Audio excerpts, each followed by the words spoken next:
বান্দরবানের রুমায় সেনাবাহিনীর সাথে বন্দুকযুদ্ধে কুকি চীন ন্যাশনাল ফ্রন্ট কেএনএফ এর ৩ সদস্য নিহত হয়েছে।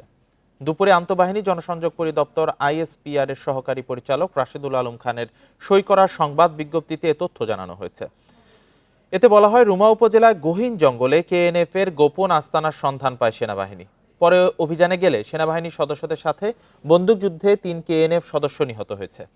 পরে তাদের আস্তানা থেকে অস্ত্র ও অন্যান্য সরঞ্জাম উদ্ধার করা হয়েছে। তবে কি পরিমাণে অস্ত্র ও অন্যান্য সরঞ্জাম উদ্ধার করা হয়েছে তা বিস্তারিত জানানো হয়নি।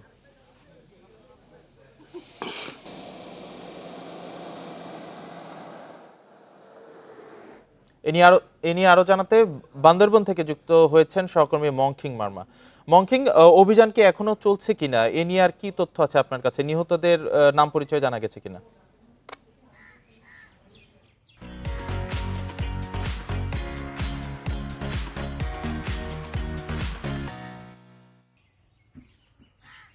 দেখুন, গত বছর এপ্রিলের ৫ তারিখ থেকে কিন্তু এই যে অভিযান কেএনএফ এর বিরুদ্ধে যে অভিযান, সেটি কিন্তু এখনো পর্যন্ত চলমান রয়েছে বান্দরবানের রুমা, থানচি এবং রংছড়ি বিভিন্ন এলাকাগুলোতে।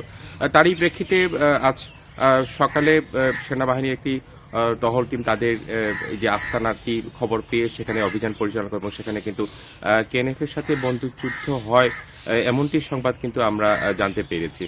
তো আরেকটি বিষয় বলে রাখতে চাই, সেটি হলো যে যেখানে ঘটনাটি ঘটেছে বান্দরবানের রুমা উপজেলার পাইন্দু ইউনিয়নের ৬ নম্বর ওয়ার্ডে ঘটনা ঘটেছে বলে আমরা জানতে পেরেছি স্থানীয় সূত্রে। তবে এই বিষয় নিয়ে এখনো পর্যন্ত যে অফিসিয়ালি ভাবে যে তথ্যগুলো দেওয়ার কথা আছে, সেটি কিন্তু রুমার যিনি অফিসার ইনচার্জ রয়েছেন, ভারপ্রাপ্ত কর্মকর্তা সোহরাওয়ার্দীর সাথে কথা বলছে, তিনি যেমনটি বলেছেন এখনো পর্যন্ত তাদের কাছে কোনো অফিসিয়ালি ভাবে কোনো তথ্য যায়নি।